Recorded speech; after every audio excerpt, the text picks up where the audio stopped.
있다라고도 생각합니다. 네. 네. 자, 김민석 국무총리 후보자 인사청문회 얘기로 가보겠습니다. 파행 끝에 이틀간의 일정이 이제 마무리가 됐습니다. 총리 후보자는 오늘 SNS에 삶의 팍팍함 속에서도 공적 책임을 다해왔지만 국민 여러분의 눈높이에 여전히 미흡하실 대목들을 송구하다 이렇게 밝혔습니다. 여야 평가를 보겠습니다. 일단 이쪽에서는 네. 이 정도면 무난하다 이런 편이신 것 같아요. 이제 큰 틀에서 해명이 됐다. 그래서 네. 이제 한 언론에서도 그 야당 간사께서는 언론에서 의혹 해소됐다고 평가하는 언론 나 하나도 못 봤다 뭐 이렇게 말씀하시던데 네. 경향신문 사설에서는 이제 국민의힘의 의혹 제기가 대단히 좀 무리했다라는 그런 표현이 들어가더라고요. 과도하고 했다는 취지인데 기본적으로 그런 것 같습니다. 여러 의혹 제기가 있었는데 그러니까 결정적으로 뭐 낙마할 정도의 그런 사유, 이른바 결정적 항방이라는 건 없었다는 게 언론의 또 중평이기도 하고 그리고 큰 틀에서 가장 의혹 제기의 그 화력이 셌던 부분은 자산 형성과 관련한 부분들. 그 부분과 관련해서는 두 번의 어쨌든 경조사 그리고 출판기념회가 있었을 때 그게 수익으로 잡혔고 나머지 생활비 왜냐하면 낭인 시절을 굉장히 오래 겪었기 때문에 처가댁에서 이제 지원을 받았던 부분. 그럼 그 돈이 다 어디 갔냐라고 물은 부분에 대해서는 왜 번 돈보다 쓴 돈이 크냐라고 하는데 지원을 받은 부분이 있고 추징금과 벌금 납부가 상당액이었습니다. 그래서 그 부분으로 소진이 됐다라고 하면서 했고 아마 자료를 왜 제대로 제출하지 않느냐라고 합니다만 이게 기본적으로 뭐 추계금 그리고 출판기념회 이런 게 현금 봉투 형식으로 이렇게 이제 지원을 받는 게 관행이다 보니까 이 부분에 대해서는 정말 뭐 성금 내역, 그 이체 내역 이런 거를 내기는 조금 어려운 부분이 아니었나. 그러면서 이제 결론적으로는 아마 여당에서도 이 부분이 총리가 또 제청을 해야 장관 인선도 마무리가 되고 이런 급선무가 있기 때문에 가급적 6월 안에 이 부분을 표결 처리한다라는 입장입니다만 그럼에도 불구하고 이제 야당의 입장을 더 청취하기 위해서 협의가 되도록 최선을 다해서 노력하고 안 되면 한 7월까지도 한 초순경 7월 4일 정도까지 미룰 수 있다라는 게 또 여당 간사의 발언이기도 했습니다. 그러니까 이제 어제까지로 이틀만 청문회를 하기로 했으니까 청문회 날짜는 다 마무리가 됐지만 네. 자료 제출이 안 됐다라는 거예요. 국민의힘에서 초반에 90개가 넘는 여러 가지 자료 요청을 했지만 돌아온 건 한 7개 정도만 온 것이 있고 그리고 이번에 청문회 과정에서 그 후보자 스스로가 제출하겠다고 한 자료들이 있습니다. 이제 청문회에 와서야 처가로부터 지원받았다는 얘기를 처음 했거든요. 결혼식 축의금이 한 1억 정도 들어왔는데 그것도 처음엔 본인이 재혼이기 때문에 축의금 안 받는다고 공지를 했어요. 그럼에도 불구하고 한 1억 정도가 들어왔다고 하고 그거를 장모님한테 드렸는데 장모님한테 처가 생활비로 한 200~300 정도씩을 받아서 썼는데 전체적으로 한 2억 정도 된다. 그리고 여기에 대해서는 최근에 증여세 납부를 했다라고 분명히 이야기를 했습니다. 그 증여세 납부 내역 본인이 스스로 제출하겠다고 했어요. 그런데 어저께 밤에까지 나오지 않았던 것이죠. 그리고 채무와 그리고 상환한 내역에 대해서도 스스로 제출을 하겠다고 했는데 네. 어제까지 제출을 하지 않은 거예요. 어제 청문회가 밤에 8시 반쯤 다시 개의를 하기로 했지만 자료 제출이 안 됐고 저희 국민의힘 입장에서는 의원들이 자료 제출을 자료 받으면 바로 들어가겠다라고 했지만 자정까지 되지 않아서 그대로 산회가 된 상황입니다. 굉장히 아쉽죠. 네. 본인이 스스로 제출하겠다고 한 자료도 차일피일 미루고 있는 거예요. 지금 법이라든지 규정상으로는 민주당 단독으로 아까 우리 얘기했던 뭐 추경이라든지 그리고 총리 인준 이런 것들 다 처리할 수 있는 상황입니다. 이게 다수의 횡포라고밖에 볼 수 없어요. 이게 증인 자체가 단 한 명도 없었던 청문회라는 것 그리고 자료 제출을 충실히 하겠다라고 해서 저희 국민의 입장에서는 이틀만 하는 거를 같이 그 협의를 해준 거거든요. 윤석열 정부 때는 KBS 사장, 방통위원회 위원장 이런 사람들까지도 3일씩 인사청문회 하면서 방통위원장 같은 경우에는 대전 MBC에 빵 영수증 보겠다고 대전 MBC까지 출장을 갔었잖아요. 인사청문 위원들이. 국정 2인자에 대해서 청문회 하는데 이틀로써 합의를 한 거는 자료 제출을 풍부히 하겠다라는 걸 믿었던 것인데 믿는 도끼에 저희는 완전히 발등에 찍힌 것이다라고 밖에 말씀을 드릴 수 없고 이런 것들이 국민들께도 다 어필이 됐기 때문에 우리가 조금 아까 얘기했던 MBS 조사에서도 대통령에 대한 긍정 비율보다 김민석 후보자에 대한 긍정 비율이 현저히 낮은 부분 이거는 지금 정부에서 대통령이 좀 깊게 들여다봐야 되는 부분이 아닌가 생각합니다. 근데 국민의힘의 대변인이시니까 좀 조심스럽긴 한데 어제 김성태 전 의원이 나오셔서 보수 네. 패널로 나오셨는데 국민의힘이 전략이 틀렸다. 음. 발로 안 뛰더라. 증인 채택 못한 건 무능해서다. 이런 식으로 말씀을 주셨단 말이죠. 그렇죠. 증인 채택에 있어서 저희는 일단 기본적으로 채권자들을 중심으로 해서 이야기를 했었고 가족에 대해서도 뭐 민주당에서는 전처를 왜 부르냐 이런 가족 프레임을 했었는데 가족에 대해서도 전처에 대해서도 자녀에 대한 그 서류들 송금 송금 내용만 내용. 제출해주면 나오지 않아도 된다 이렇게 했습니다. 그런데 김성태 의원님께서 뭐 국민의힘 의원들에게 좀 답답하신 부분들은 있을 수 있겠습니다만 증인을 신청하는 과정에 있어서 민주당에서는 윤석열 전 대통령이라든지 한덕수 전 국무총리라든지 이런 사람들을 증인 신청을 했어요. 그러고서 협의를 한다는 것이 기본적으로 저쪽에서는 정쟁화하면서 이런 것들을 하나도 받아주지 않겠다는 의지라고밖에 볼 수가 없는 거거든요. 저희가 인사청문 위원들이 주진우 의원밖에 안 보인다라는 지적들도 있었습니다만 청문회 과정에서는 다른 의원들도 많이 준비했던 것들 네. 충분히 보여드렸다 생각합니다. 알겠습니다. 네. 자, 근데 어제 이제 청문회 이제 도중에 눈에 띄었던 대목이 이제 주진우 의원이 제기했던 이제 장롱 속 유고원에 대해서 이제 그 김민석 후보자가 이제 악의적인 프레임이다라고 이제 얘기하면서 털만큼 내가 탈탈 털렸는데 제2의 논두렁식의 프레임이다 이 말을 했거든요. 이 논두렁식이라는 이 말은 사실상 노무현 전 대통령의 비극과 맞물리면서 이게 굉장히 진보 진영에서 좀 자극적으로 받아들일 수 있는 이런 얘기인데 이걸 총리 후보자가 의도적으로 꺼냄으로써 진영을 결집시키려 했던 것 아니냐라는 좀 지적이 있습니다. 장 네, 변호사. 이게 이제 본인이 그렇게 생각한다라기보다는 정확한 워딩은 일각에서는 너무 의혹 제기가 세고 정도를 넘으니까 제2의 논두렁 시계라는 말도 있다라고 했는데 저는 야당이면 검증할 수 있다고 생각해요. 당연히. 근데 주진우 의원의 문제 제기와 의혹 제기 방식은 이게 이렇게 결과적으로 이렇게 보인 것 같아요. 소기의 성과도 거두지 못하면서 그냥 낙마 자체를 목표점으로 설정하고 여러 의혹 제기를 한 것이 아닌가. 어떻게 보면 대단히 정교하고 엄밀하게 접근했다라는 인상을 못 받습니다. 그러니까 공격할 수 있는데 이를테면 그런 거예요. 내가 좀 경제적 사정이 어려워가지고 뭐 타인들로부터 좀 빌리기도 했다. 그러면 빌리는 과정 중에 차용증이 이렇게 있어서 이게 근거다라고 제시를 하면 이거 가짜다라고 하는 거예요. 이를테면. 그러면서 그럼 본인은 이라는 물음표를 제기하는 거에 대해서 저도 국민의힘에서 이야기하시는 것처럼 아니 주진우 의원이 청문 대상이냐라고 합니다만 의혹 제기의 당사자로서 본인이 70억 자산가고 현금 예산을 상당히 많이 갖고 있는데 본인도 한 1억이 넘는 채권 채무 관계가 그 빌린 돈이 있더라고요. 그러면 똑같은 논리로 했을 때 본인은 그러면 왜 정당하냐라는 부분까지 이제 나오는 것이고 그러면서 계속해서 이제 뭐 병역 문제로까지 비화가 되고 있는데 본인의 유튜브 채널에 제목까지도 그렇게 달았던 걸로 제가 기억을 하는데 장롱에 6억인가 5억을 김민석 후보가 쌓아놨다라고 단정적으로 이야기를 합니다. 이건 정말 허위 사실일 수 있죠. 본인이 소명을 하는 과정 중에 있었는데 단정적으로 이런 부분을 하는 게 저는 결론적으로 뭐 일각에서는 주진우 의원의 화력이 셌다라고 평가하실지 모르겠습니다만 저는 국민의힘의 인사청문회 이 과정을 결과적으로는 좀 어렵게 하는데 일조했다는 생각이 듭니다. 근데 어떻게 보세요? 이게 좀 자극적인 단어가 아니냐 이런 좀 얘기가 있어서. 눈두렁식이. 네. 저는 그 표현은 절대 쓰면 안 되는 표현이라고 생각을 합니다. 김민석 후보자에 대해서는 아까 얘기했던 MBS 여론조사도 그렇고 국민들께서 의혹이 전혀 해소됐다고 생각하실 수가 없어요. 자료 같은 것들이 전혀 없었고 뭐 증인도 나와서 사실 선서라고 이야기를 해야 되는데 뭐 강신성 씨라든지 이런 사람들 아무도 안 나왔잖아요. 그런데 지금 여기에 있어서 본인에 대한 의혹이 노무현 전 대통령과 같은 급이라고 지금 이야기를 하는 거지 않습니까?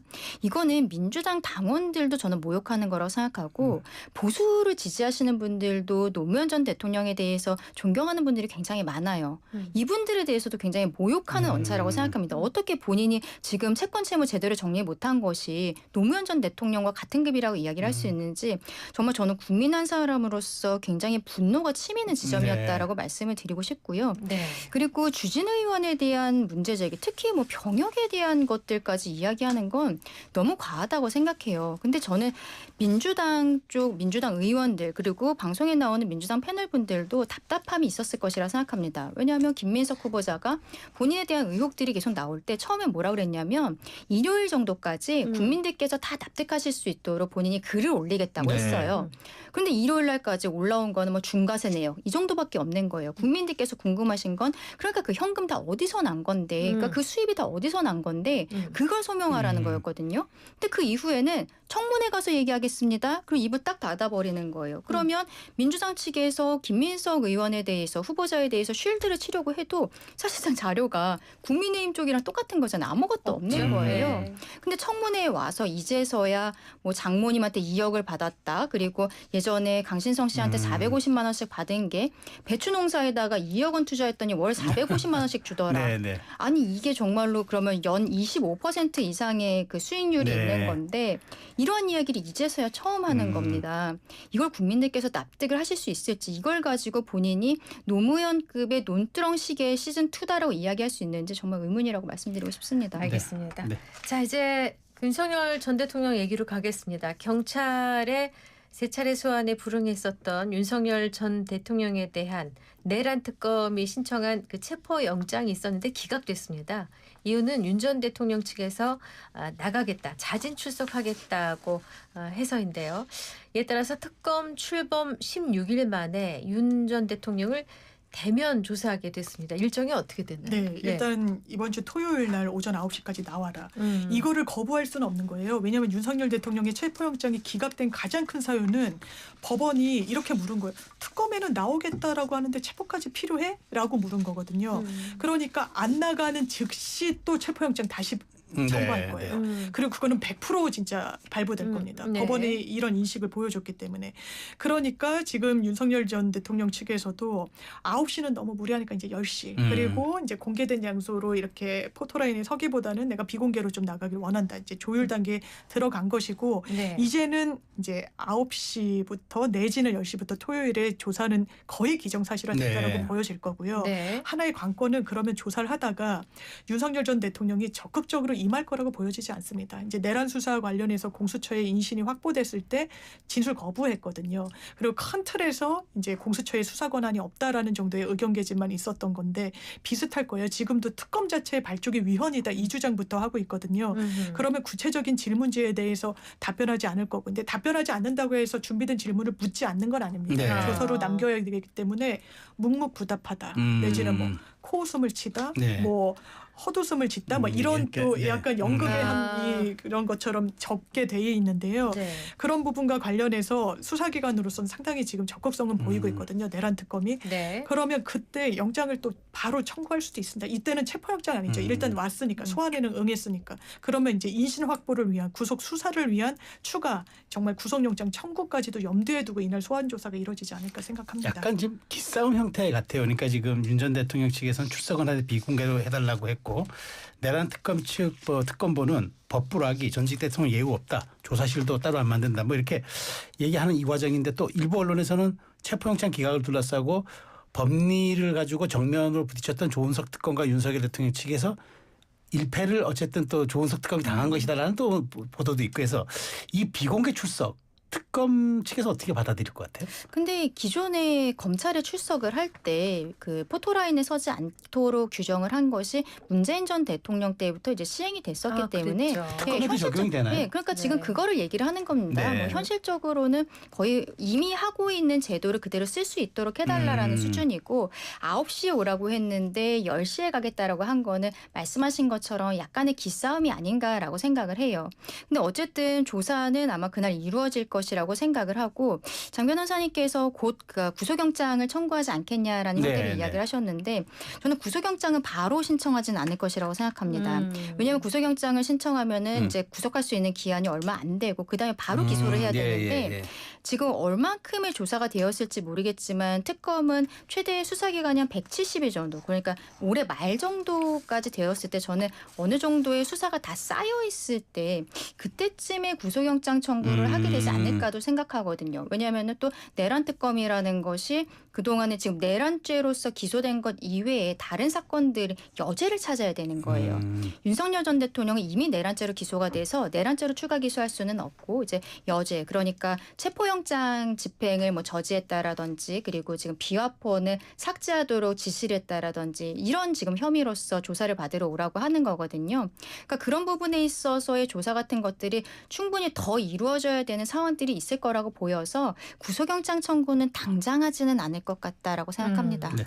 윤 전 대통령 측에 바로 출국 금지를 하고요. 체포영장을 던지고 내란 특검이 지금 세게 나가고 있습니다. 근데 특검이 꽃놀이패를 쥐었다. 이런 얘기가 있던데 예. 이게 무슨 그러니까 기각돼도 손해 볼 건 없다. 이런 그러네요. 이런 분석이 네. 많이 나오는 것 같은데 기본적으로 이제 내란 국면에서 법원이 상당히 좀 신뢰를 잃은 측면이 있는 것 같아요. 이를테면 이제 윤석열 전 대통령 구속 취소를 했을 때 아니 왜 윤 전 대통령만 시간으로 하느냐 거기에 대해서 해명이 제대로 되지 않았고 검찰도 즉시 항고하지 않으면서 사법부 수사기관 모두 신뢰를 저해해서 지금 내란 특검이 발족하고서는 사실상 이 직위원 재판부에서는 김용현 전 장관을 풀어주겠다는 거 아니겠습니까? 이건 물론 이제 법적으로 그렇게 돼 있지만 바로 추가 구속 기소에 성공함으로써 구속 기간이 연장되는 효과가 있었고 그러니까 이 부분이 어떻게 보면 빨리 수사가 진행되기를 원하는 국민들 마음에는 이게 특검이 발족하니까 좀 뭔가 달라지긴 하네 이런 인식을 주기도 했고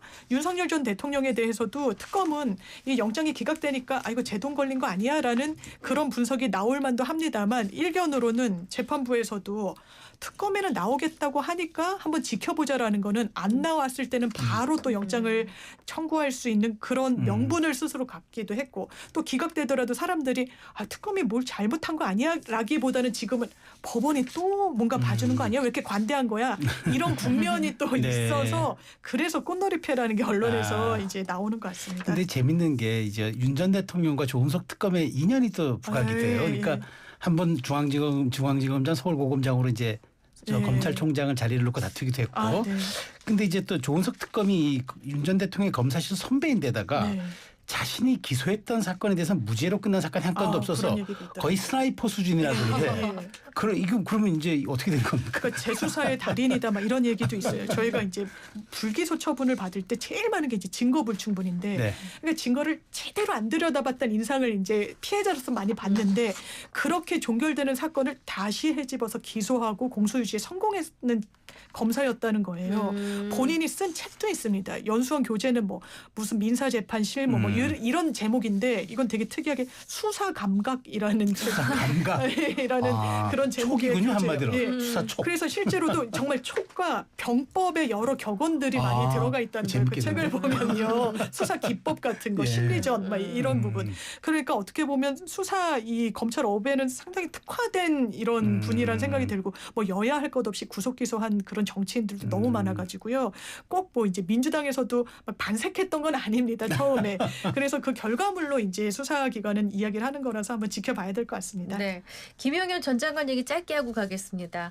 법원의 조건부 보석 허가를 거부했었는데 구속막이 하루를 앞두고 재구속 결정이 내려졌어요. 근데 김 전 장관 측이 어제만 5번 재판부 기피 신청을 했습니다. 뭐 이의 신청, 집행정지 등등 법적으로 할 수 있는 건 다 했습니다. 왜 이렇게까지 하는 걸까요? 일단은 뭐 피고인의 권리라고는 할 수 있습니다만 여기에 대해서 법원에서는 오히려 저는 이렇게 여러 차례 모든 제도를 다 쓴 것이 악이 되지 않았나라고 생각을 오히려 하는 자충수다? 독이 된 것 같아요. 왜냐하면은 재판부에서 이거는 재판을 지연시킬 의도다라고 하면서 모두 기각을 해버리는 상황이 되었거든요. 네. 오히려 재판부에 좋지 않은 인상만 남긴 것이 아닌가라고 생각을 하고 결과적으로는 어저께 밤에 원래는 12시까지가 구속기한이었기 때문에 네. 그때까지 영장이 나오지 않으면은 0시 0분으로 나올 수 있는 상황이었지만 네. 한 2-3시간 남기고 다시 영장이 발부가 되어 있는 상황입니다. 그러니까 앞으로 이번에 들어간 구속영장으로서 최대 1심에서 6개월 정도 구속이 될 수 있어서 재판 같은 것들도 조금 더 빠르게 진행이 되지 않을까라고 생각합니다. 왜냐하면 지금 내란 재판이 6개월 구속기한 안에 마무리가 되지 않았기 때문에 다른 사건으로서 다시 구속을 해야 되는 상황이 지금 도래한 거거든요. 네. 그러니까 아마도 재판부들이 조금 속도를 높이게 되지 않을까라고도 생각합니다. 알겠습니다. 근데 짧게 윤 전 대통령은 재구속이 될 것 같아요, 안 될 것 같아요?